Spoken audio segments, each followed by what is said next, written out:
Discipline party যে আমরা কোনো রকমের মিলিটারি অপারেশনকে আমরা কোনো রাজনীতিকরণ করি না, সেটা আমাদের দেশের গৌরব হিসেবে আমরা দেখি, দেশের ন্যাশনাল ইন্টারেস্টে সেই জিনিসটাকে দেখি। এবং তার সবথেকে বড় উদাহরণ আমাদের মাননীয় মুখ্যমন্ত্রী, আমাদের দলনেত্রী, তিনি দলের নাম্বার 2 অভিষেক বন্দ্যোপাধ্যায়কে তিনি এই বিদেশ সফরে পাঠিয়েছেন দেশকে রিপ্রেজেন্ট করার জন্য। তো সেই জায়গা থেকেই বোঝা যাচ্ছে যে তৃণমূল কংগ্রেস এই জিনিসটা নিয়ে, ন্যাশনাল ইন্টারেস্টের বিষয় নিয়ে, ফরেন পলিসির বিষয় নিয়ে, ন্যাশনাল সিকিউরিটির বিষয় নিয়ে, টেরোরিজম নিয়ে, এগুলো নিয়ে আমরা কোনো রকমের রাজনীতি করতে চাই না। কিন্তু বিজেপি তো চিরকালই এই জিনিস করে এসছে।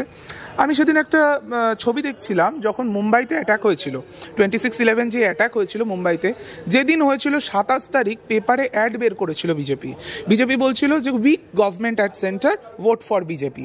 তো বিজেপির এটা তাদের নেচার, এটা আজকের কিছু নতুন কিছু বিষয় না। বাংলা হান্টের আরো খবর দেখতে নজর রাখুন।